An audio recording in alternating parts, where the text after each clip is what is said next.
involved. Gerald Briscoe. It's going to air on this channel as well as many others. Larry Zbyszko is involved. Jenny Santana, world champion in multiple grappling tournaments, former pro wrestler too. The daughter of Tito Santana, who, as good as anyone wants to say, he's a dick for how he's treated her. But anyways, tell us a little bit about Shoot Pro for those who haven't heard. And I'm really looking forward to hearing what you have to drop for us here tonight on the Hannibal TV. Yeah, hey, dude, you're the man. I always appreciate your interest, your support, and don't forget. So yeah, we have UFC Hall of Famer Pat Miletich is president of Shoot Pro Wrestling. We have WWE Hall of Famer Gerald Briscoe, who is the commissioner. But, and of course, Jenny Santana is on board in charge of the women's division. But, and then WWE Hall of Famer Larry Zbyszko. But let's not forget our chairman is four-time undefeated UFC champion, King of Pancrase, Frank the Legend Shamrock. And it's really exciting. I mean, we've been doing this for quite some time. Actually, we started, I think our first show was right around lockdowns. So 2020 was really the first inaugural show for Shoot Pro Wrestling. And the idea for those of your fans who have been, under a rock and don't know about Shoot Pro is really, the concept is, let's have competitive professional wrestling. And what's really interesting about that, obviously, it really hasn't been done in the modern era, but that it has been done before, and it was called Catch as Catch Can, but it hasn't been done professionally. And remember, the rules are just like the WWE rules. Competitors win with a pin or a submission. So it's very, very relevant in today's world of MMA, but we're actually doing it competitively with high-level athletes. It's absolutely fantastic. We just had a great event in Las Vegas, and where a lot of the aforementioned names, Miletich and Shamrock, and the King was there, Zbyszko was there to do commentary. We are in the midst of releasing a full season, a television show, which I'm very happy to say that you're going to be one of our distribution partners. Absolutely thrilled. I think your audience is perfect. And kind of one of the things that I know Matt really wants to talk about is this interesting, I don't even want to call it a rivalry, but this strange arrival of Bischoff and Hogan on the scene all of a sudden with a very similar sounding promotion. Matt, I don't know. Did you want to address some of that? Sure. They say that imitation is the sincerest form of flattery. And if that's the case, then we're certainly being flattered by the likes of the Hulkster brother and Eric Bischoff. And it's quite interesting because Mr. Bischoff was at a Shoot Pro Wrestling event in 2021 in Denver. He was front row. This was in Wisconsin at Crusher Fest. Okay, at Crusher Fest in Wisconsin. I stand corrected, in 2021. But the point is, Eric Bischoff was there. He was in the ring. I believe he was interviewed in the ring, and he saw what Shoot Pro was all about. He saw the excitement of Shoot Pro. And I myself was with the Hulkster a few months ago, and I have a picture of the Hulkster staring at my shirt where I'm hitting a head and arm throw. And we were discussing Shoot Pro Wrestling at that time, and he took a look at the website and he said, "That looks pretty cool, brother." And Izzy Martinez has been following Scientific Wrestling for years. Scientific Wrestling, and Jake is quite a humble individual, but Scientific Wrestling is the creme de la creme for wrestling and grappling camps. Jake just mentioned we had CatchCon in Vegas recently. We had the under 80 kilogram tournament. We had the over 80 kilogram tournament. And then we had the tag team tournament. And I had the pleasure of calling the action with Jake and the living legend, Larry Zbyszko, out there in Vegas. And you all know Larry as the voice of WCW during the Monday Night Wars. Larry was also an AWA world champion, son-in-law of Vern Gagne, pulled right off the mats in Pennsylvania, stud wrestler in Pennsylvania, scholarship wrestler to Penn State, pulled off the mats by Bruno Sammartino, trained in hooks and submissions by John Foley, a man that Jake is well familiar with. And Larry is the perfect broadcaster for us, but also out there at CatchCon, we had the John Foley from Stampede Wrestling. This is the old timer from Wigan, England. Was he the one that Dynamite Kid was afraid of him? I heard. Yeah. I believe he spent time at Stampede, but he was a Wigan trained catch can guy and a comrade of Billy Robinson. Now, definitely John Foley Stampede.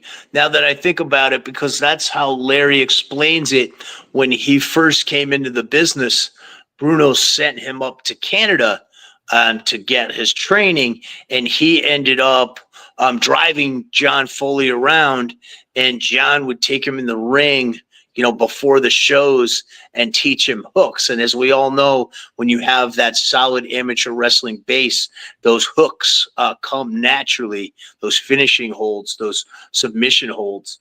And but what I was saying with respect to submission holds as well is also out there in Vegas, we had Wade Chalice, the king of pins, Guinness Book of World Record holder, for the most pins, inventor of the spladle, multiple time national champion from Clarion College at the time. It was Clarion College. Kurt Angle was also, folks know, a national champion. He and Wade are two of only three national champions ever to come out of Clarion. So we had Wade on board. I got a chance to sit down with Wade, which was an honor for me as an amateur wrestler and amateur wrestling coach to sit down and shoot the BS with Wade, and Hollywood Wade from Crime and Entertainment was out there as well. We had Frank Shamrock out on the mat coaching as well, UFC world middleweight champion. Panks came out of Pancras. We talked to him about his history. How did you get him? Sorry to interrupt, but we haven't heard from Frank Shamrock for years now. Frank I can interject there. Frank is a very long time coach and associate of Scientific Wrestling. He's been working with Jake for decades now. So when I say that Scientific Wrestling and Shoot Pro Wrestling is the creme de la creme, I am being quite humble. Jake is quite humble when he talks about it. And I always say, Jake, you got to stick your chest out, brother, a little bit more. Could we see Devin Lariat, the arm wrestler, against you in Scientific Wrestling? Because he's got way more of a buzz now than when you made that original challenge to him. Sure. And he's done some combat sport. Maybe it's time to call him back out. Paulson used to train him, actually, and I would absolutely love that. I would welcome that opportunity from Lariat. He that filthy rat. It's funny because I found out he was a real good guy, and one of my best friends in the world there, Laurent Pinchot, that has passed away, R.I.P., did those interviews with me for Devin Lariat for the arm wrestling, and we had that feud going back and forth years ago. But yeah, great guy. But I gotta say, I can't forget our president, El Presidente, Pat Miletic, the Croatian sensation. UFC Hall of Famer, also out there coaching, is our president. And he's also, along with Frank, they were the two broadcasters on CBS, don't forget, during the Elite XC days. So we will welcome both of them to the broadcast booth as well as we continue to grow. They've been doing a number of shows with us, have Pat and Frank.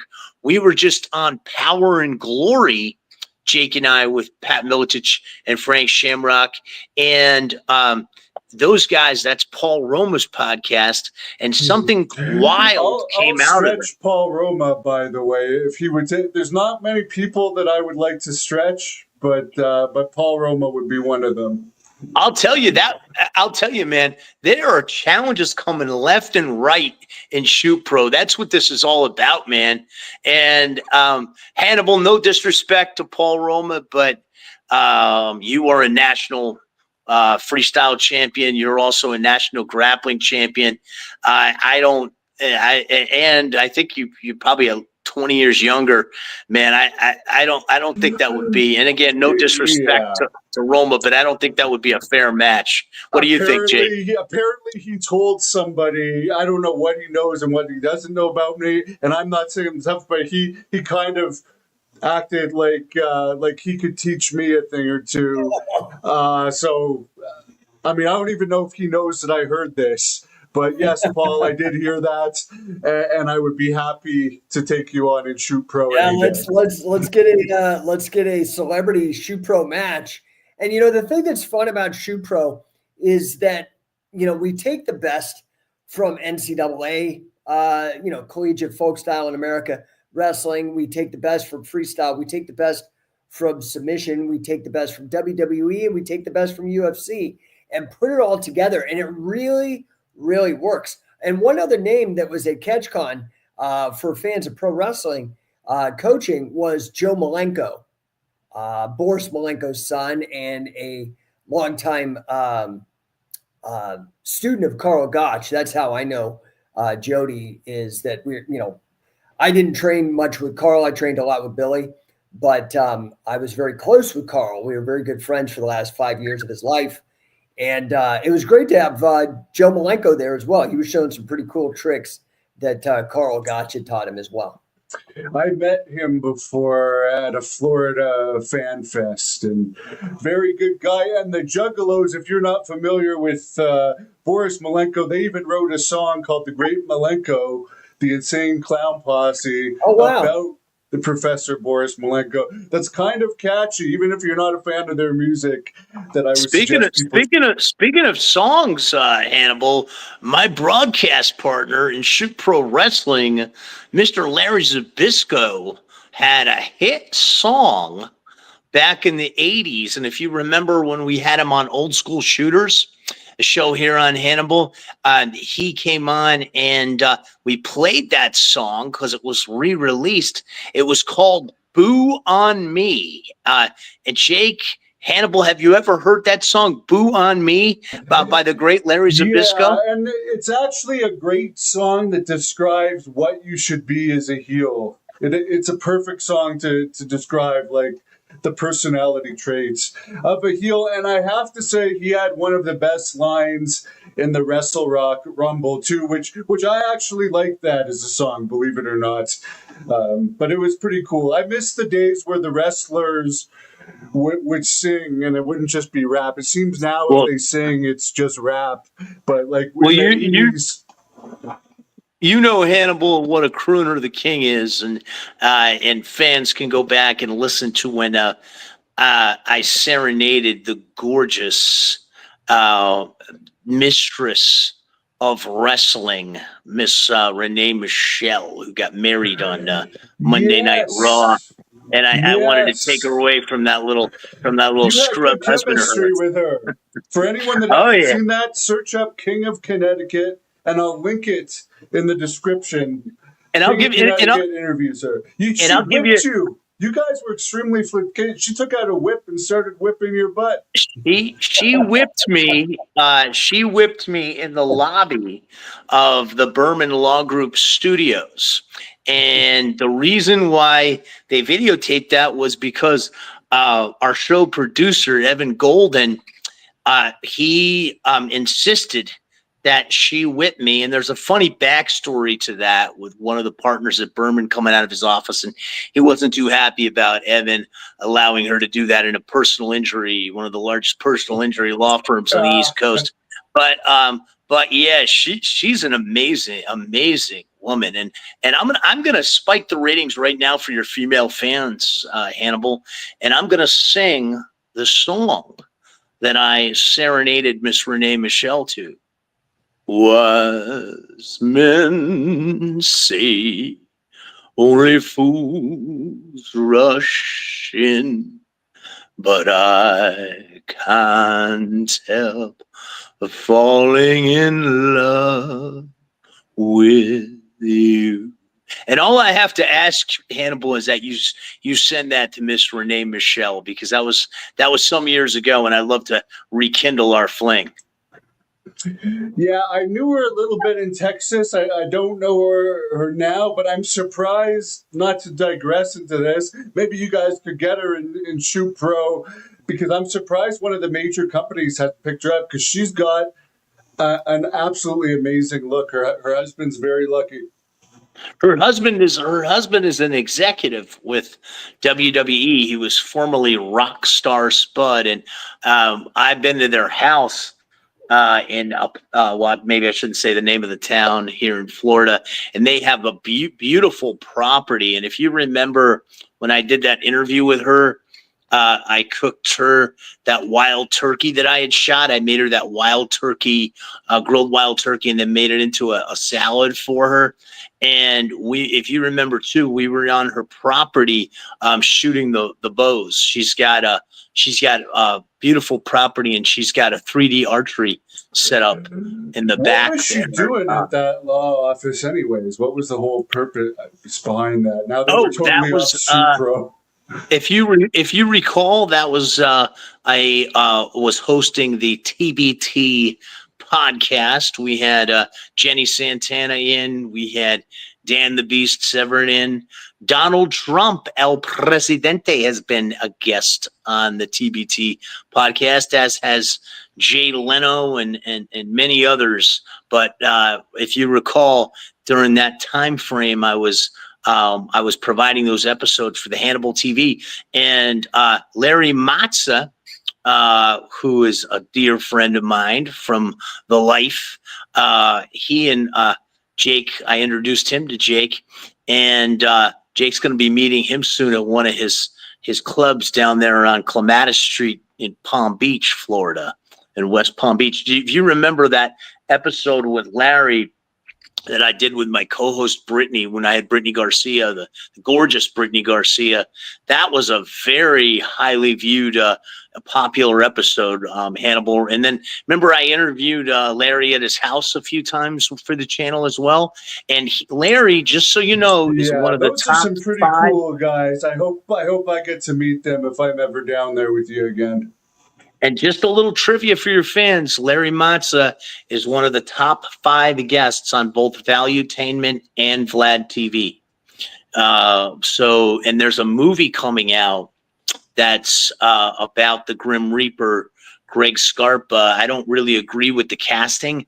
It's kind of like casting Jackie Chan to play Bill Cosby, but Mark Wahlberg is going to be playing Greg Scarpa in the movie, and it's going to be all about Larry and the Colombo crime family and Greg Scarpa. So that's coming out this summer.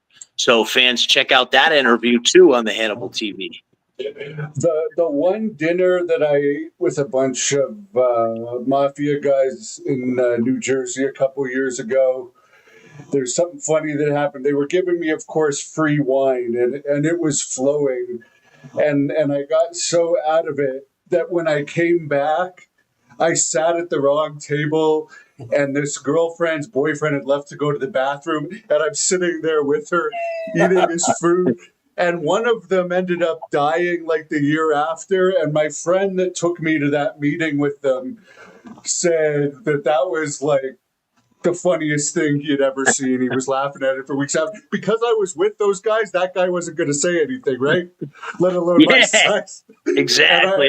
But yeah. I'll tell you a funny story that I told when I was coaching. One of my coaching clips that's here on the Hannibal. But I'll tell you that. But first, speaking of wine, if you watch the Name is Shell episode, I had Massimo Battista, remember, in the studio, and Yeah. she was, oh man, she was feeling good. That's all I'll say is her name Michelle was feeling really good in more ways than one after that podcast. But yeah, I'll tell you a funny story related to that area and do you remember that technique I showed of how you take people out of a bar?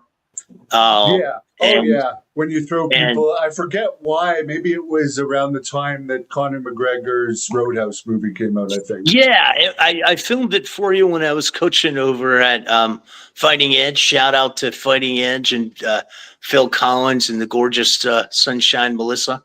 And that story, that backstory, if you remember, I was really young back then, and that was when I was bouncing at a club in Connecticut. It was actually New Haven, and it was a mobbed up club, and I had a family member who was involved with a few of those clubs. I had a piece of some of those clubs, and that story was when I removed that guy, I didn't realize he was a nephew of one of the bosses, and I got called in to a little sit down after that.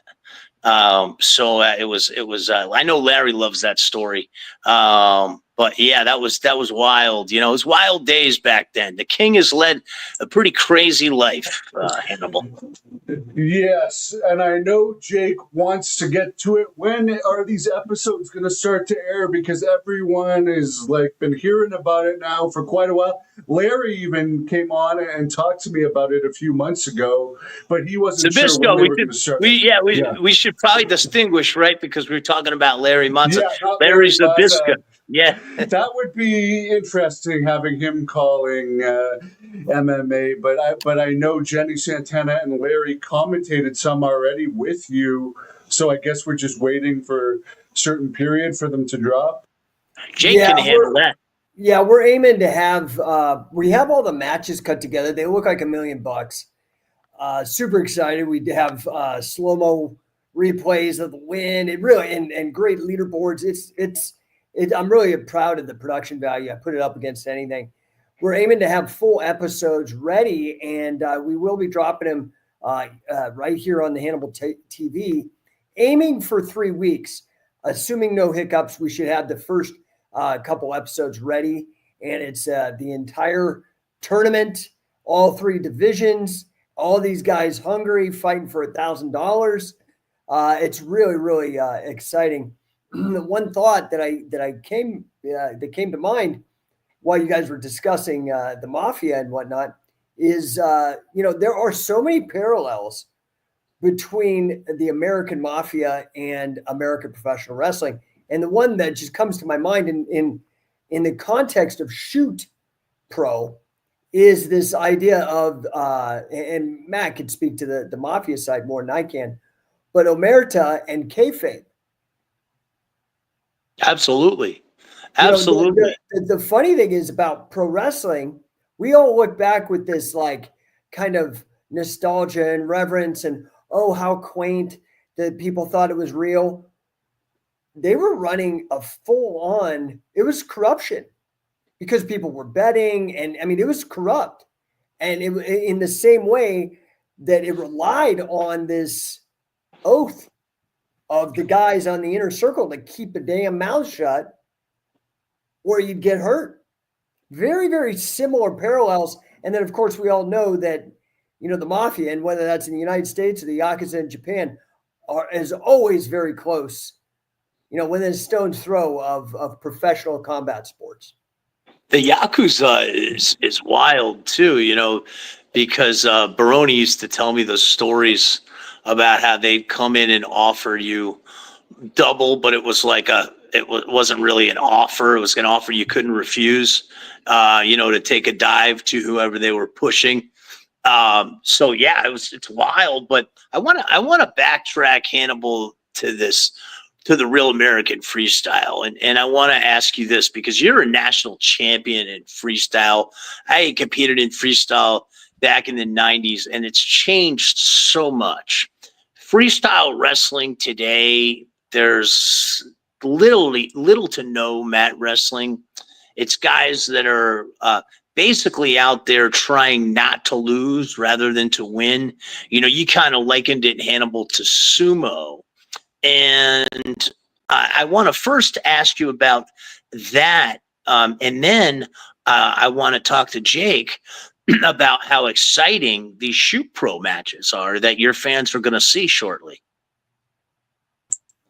Yes, I mean, when I went back into freestyle after taking 10 years off, even, and I ended up getting alternate. Actually, I was in Greco-Roman in 2011 and 12 when I came back and was an alternate for the London Games for Canada. I did notice that freestyle had changed, which is why I switched to Greco-Roman, because freestyle, especially in heavyweight, it became, let's get 1 point and then let's just stall and just push each other around, not take any risks for the rest of their match. And there's people that had become experts in this, and it just wasn't that fun for me. I found that Greco-Roman was more aggressive.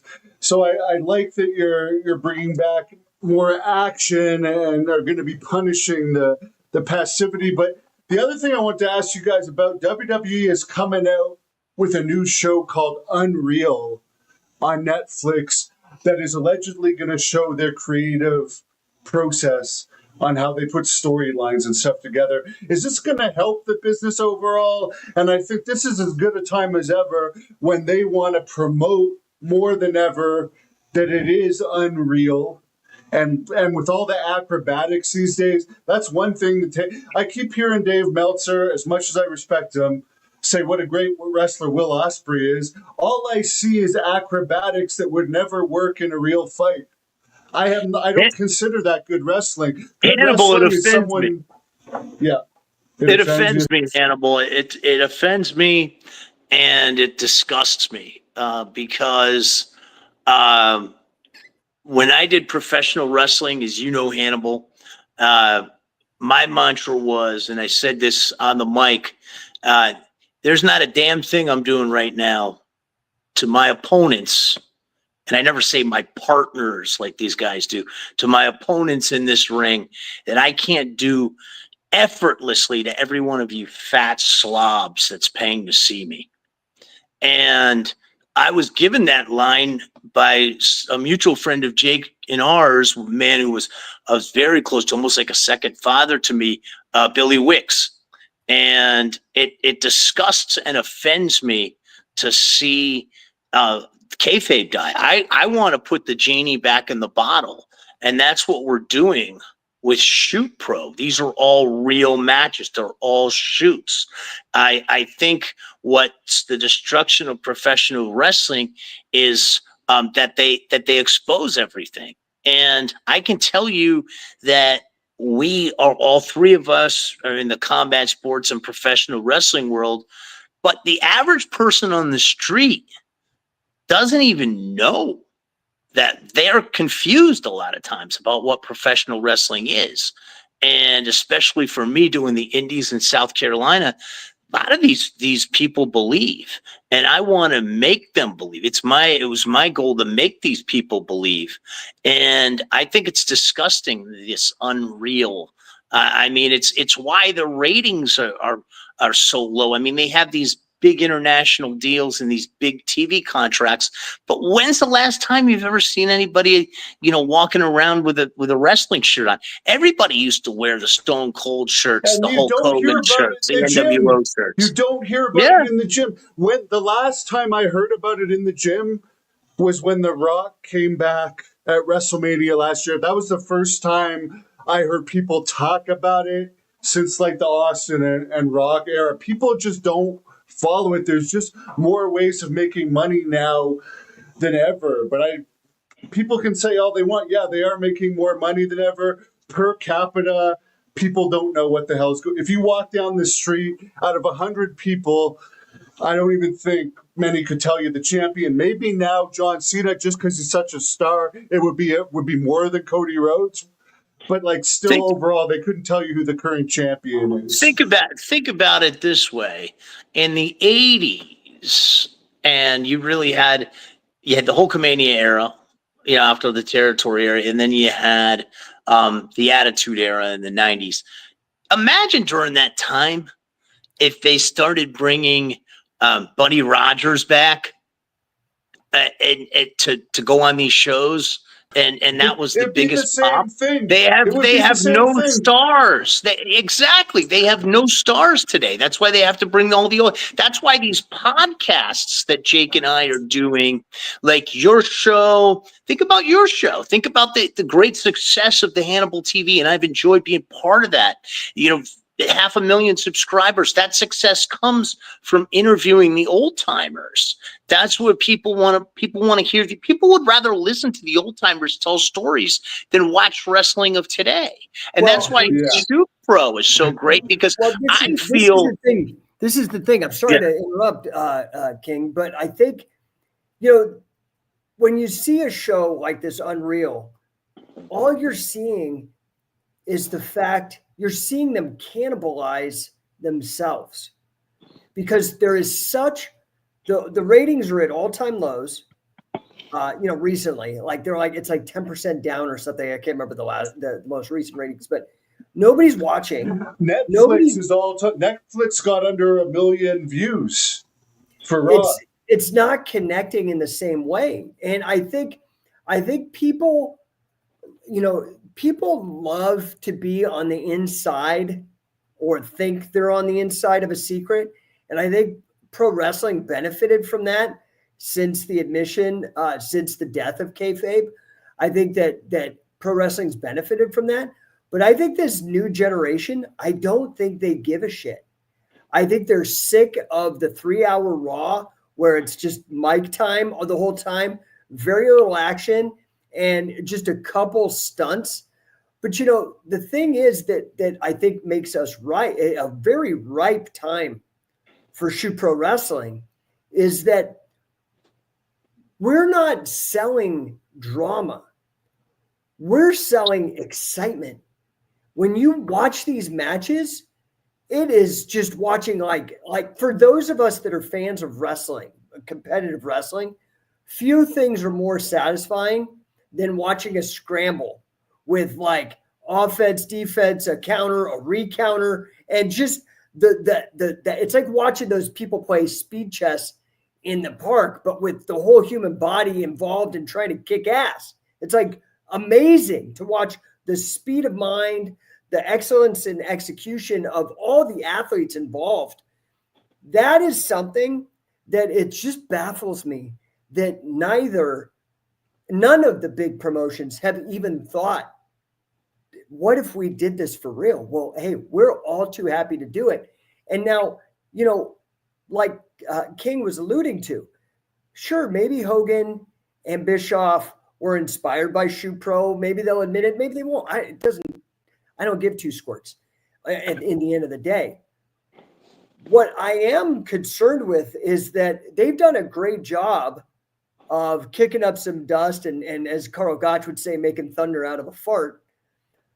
But I still think they're going to miss the boat. And this is what we were talking about and why I think I'm very excited to talk to you, Hannibal, with your competitive experience in freestyle, that I just don't see freestyle becoming a pro thing. The beauty that we have, anybody who understands the actual rules of pro wrestling, pin or submit, can grasp it. It's like so beaten into the subconscious of the American West or of the North American Western continent that everybody understands it. They see a wrestling ring, boom, all this information just automatically comes to mind from decades of it being institutionalized in our culture.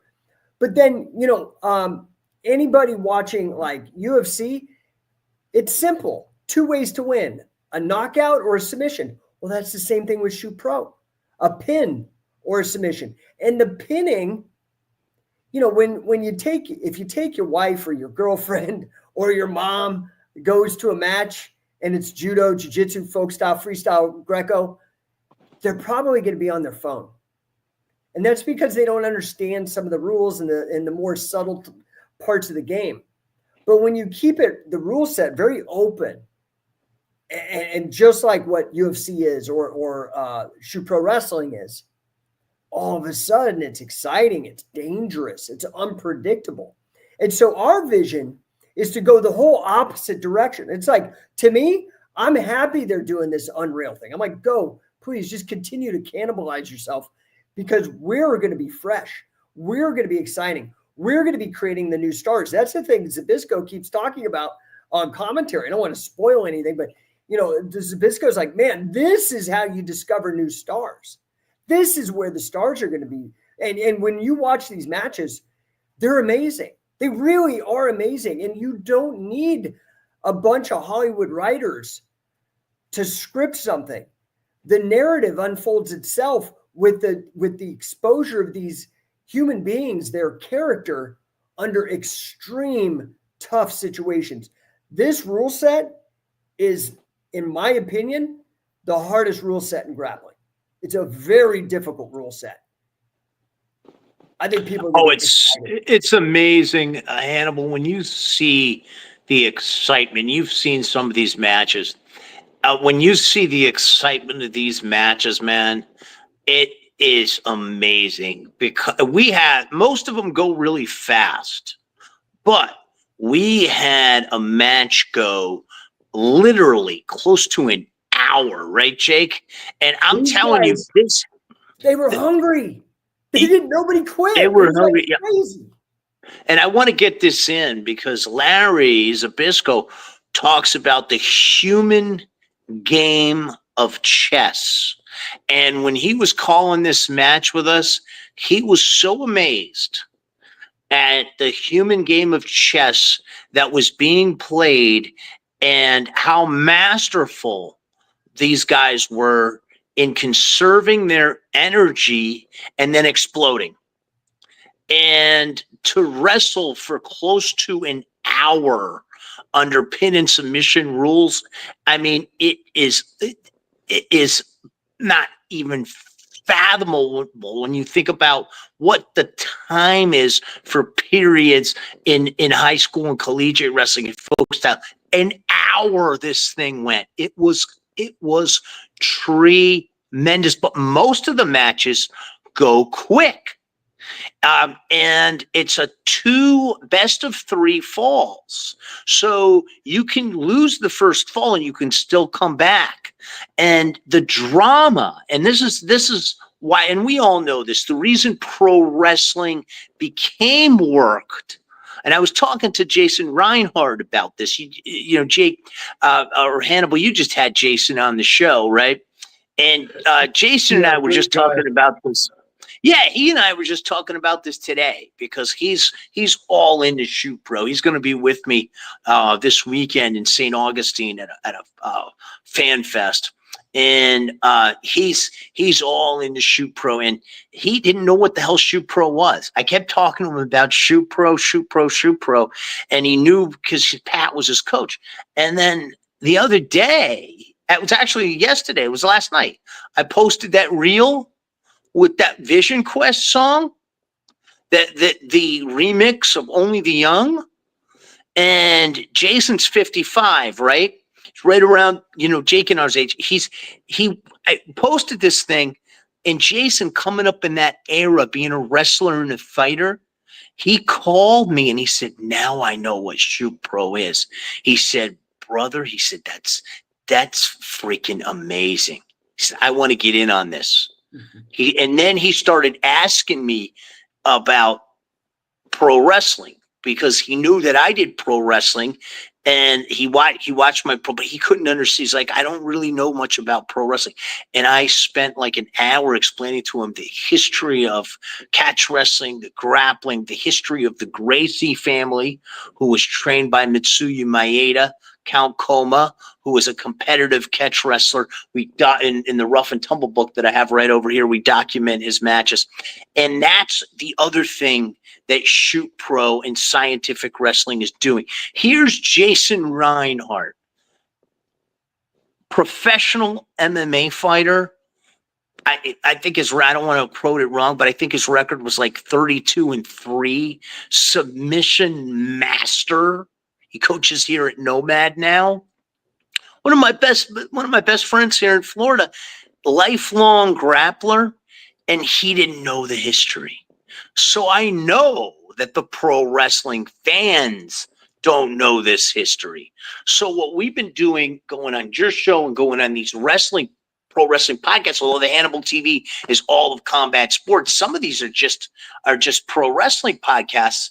We're educating the fans on their own history of professional wrestling. And right, Jake, you've been doing that for over 20 years, almost a quarter century.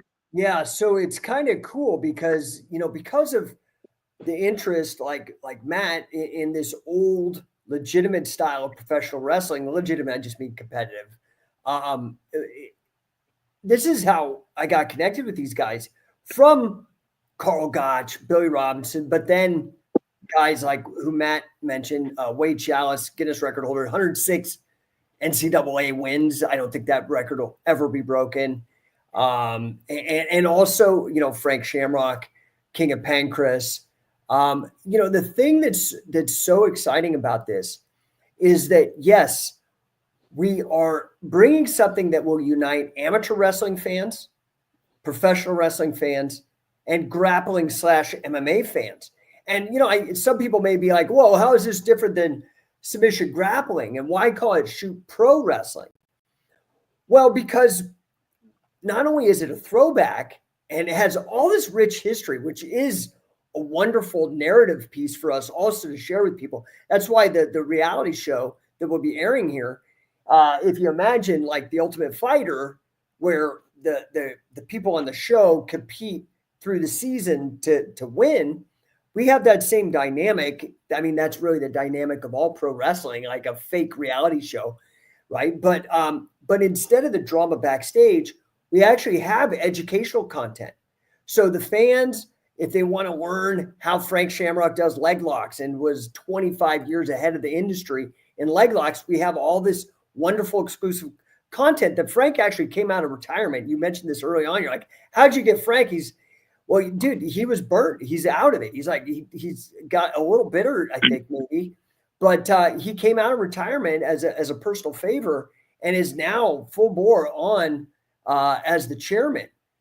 So, one of the things that we've done, though, that's different than, say, MMA or UFC, is we have taken some of the tropes, some of the devices, the schemes, the ideas of professional wrestling, and applied them to the modern grappling game. For example, UFC, same match, different competitors, same match over and over and over again.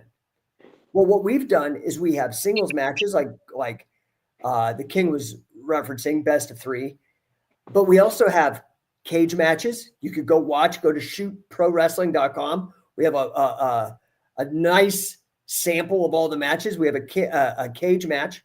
We have singles matches. We have had the first full competitive tag team tournament to crown legitimate competitive tag team wrestling, professional wrestling champions. The tag team is mind-blowing. And we've even done triple shoots, which is basically like a triple threat match. It's a 3-way single man tag.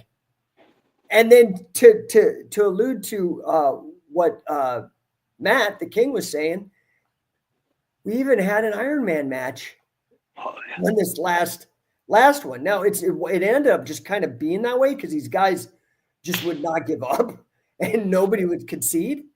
But it was truly awe-inspiring to see these guys fight for almost an hour. I don't know.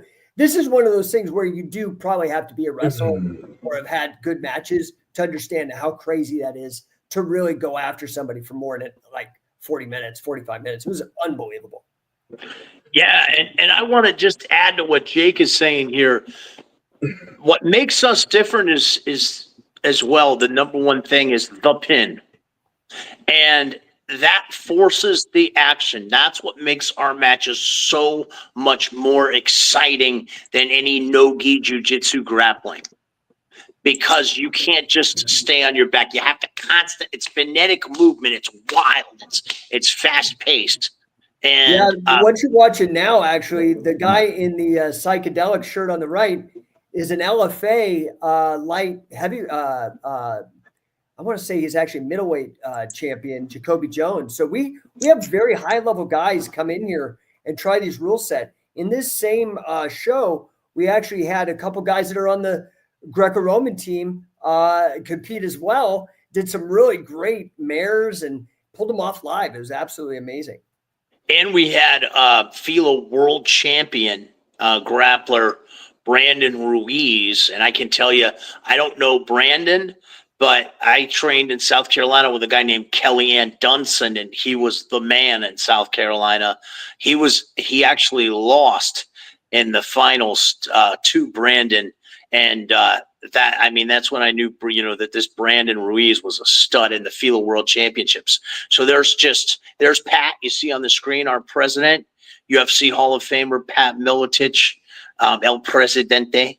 And Jake, why don't you tell the fans about John Myler Miletich, Pat's great uncle, who was a barnstormer in the carnivals? Yeah, it's very interesting because I think, guys like, Josh has really trumpeted and leveraged and mentioned catch wrestling a lot in his own personal brand. And so I think, in the MMA world, a lot of people he's done a good job in that like association game. And Josh is a great guy. He's a good friend of mine. But, guys like Frank, they were doing this way, way early on through Pancras, through, these original Fujiwara Gumi, pro wrestling Fujiwara Gumi acolytes of Suzuki and Funaki coming out and teaching all the Pancras guys.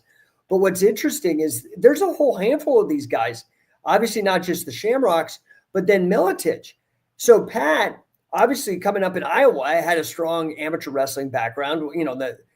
It's like the mecca of folk style American, NCAA wrestling is Iowa.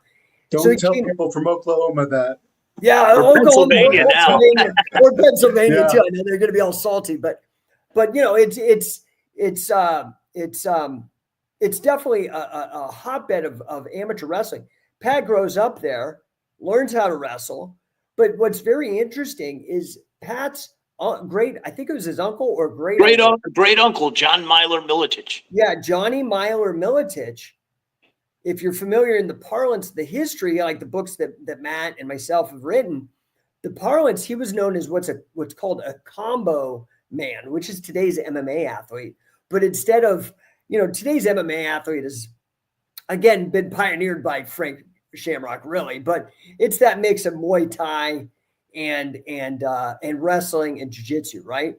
Well, the combo man was a boxer and a catch-as-catch-can man. And that's exactly who Pat's great uncle, Johnny Myler Miletich, was. So this is actually in the DNA of Pat Miletich. And so you can see when he gets a stud like a Lawler or Matt Hughes, who's already a good wrestler, he's just able to flip that switch. It's almost genetic with Miletich. It's pretty amazing, actually. Yeah, and we really need to go a step further for the fans, because we need, this is what we do, educating the fans. They probably have no idea what we're talking about. When he says combination man, in the old carnies, where people would challenge folks from the crowd, to win money, Johnny Myler Miletich what was known as a barnstormer.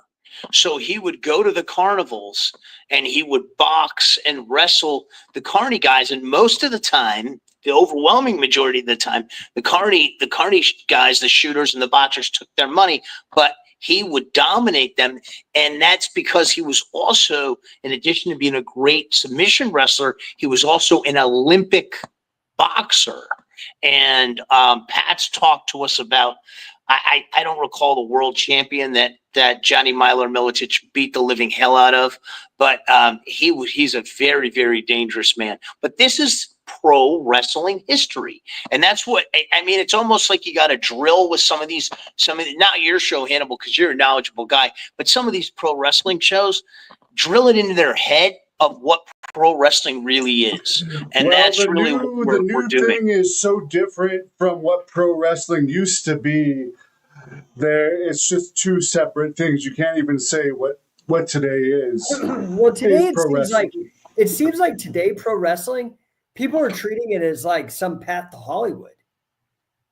They're not treating it as its own thing. So you're seeing like these Logan Pauls and these Miz type guys, and they're just coming up to get into movies, which is fine. I'm not knocking. I'm going to say, Jake, I have to interject because this really pisses me off.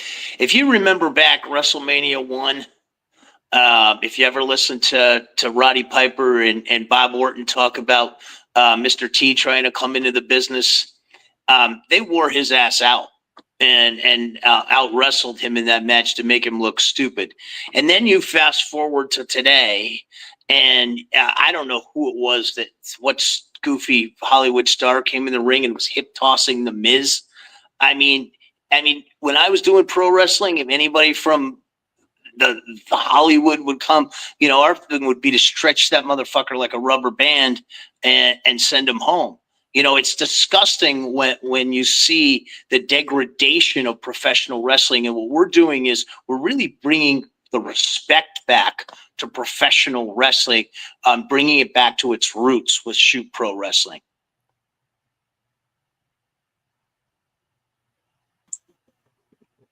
Did we lose the Hannibal? No, I'm here. Can you see me? Yeah. Okay, I don't know what happened there. But I understand what you're talking about fully. Logan Paul can fight, though, and do takedowns. He's kind of... well, that's true. He actually has a pretty good competitive background. But in celebrities in general, yes, like the rapper that you're talking about that just come in and make it look like anybody can do it. Who the hell? I don't even know the Travis guy that knocked out Cody Rhodes or something that came out with... I don't even want to talk about it because I don't even know who he is. And remember that guy, that little shrimpy guy that took down Seth Rollins?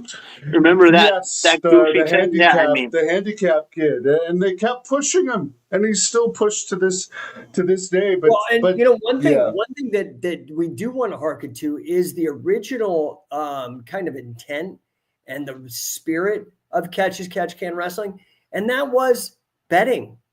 That this has got to be bettable, and that challenge matches are part of the culture. In fact, I don't want to get too far deep into it because we're in the middle of Gary Brecka against Grant Cardone, right? Is that the big announcement you have for us? No, I think Grant got Gary to tap out on that one a little bit. I don't know if I got the dog with me now, Hannibal. I know you love dogs. Oh yes, that's your hunting dog. Very good dog. Oh yeah, she's a fantastic bird dog, and she's great at pointing birds, but also she's great at treeing squirrels too. She's a tremendous dog. This is Daisy Bubba. Have you ever eaten a squirrel? I hear some people do. I know that's a little off topic. Oh yeah, I grew up on squirrel cacciatore. It's funny on your channel. This is really cool. You just reminded me. There's a whole. Remember when I sat down with Dan Severin at the law firm and interviewed him for over an hour in the studio? We spent so much time talking about hunting. And one of the things I talked about was he was talking about squirrel and the different way to prepare squirrel. And I said, I grew up on squirrel cacciatore. And cacciatore, the word actually means hunter. So it's the way you prepare any meat that you harvest. And squirrel is actually a delicacy. It's delicious. I had a lady here up, not to get way off the subject, but a lady that was working for me here, and I used to go on her property, and the dog would tree squirrel. So I've eaten quite a bit of squirrels already this year. They're delicious, but her specialty is birds. She's points birds, and but she's great at treeing squirrel too. Very yeah. well. Are you a hunter, Hannibal? Are you a hunter yourself up there in the great woods?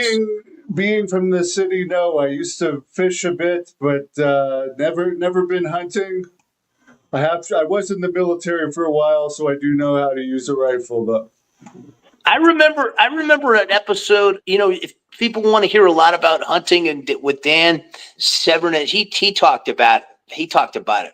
We talked about it a lot in that episode. But also, I remember the Hands of Stone. Ron Gavin was on your Yes. show, and Him he and talked about hunting Ray a lot. Rougeau do. Yeah, Ray Yeah. Rougeau and him hunt all the time. But I know, Jake, you're getting real tired.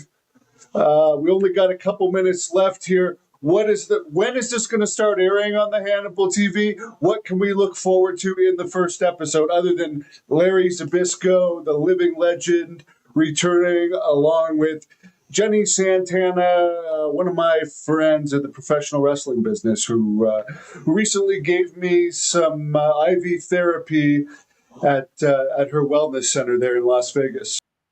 Yeah, we're really excited. Jenny's amazing. So clearly, we're bringing big name legends. Again, you mentioned Zbyszko. Obviously, Jenny Santana is amazing.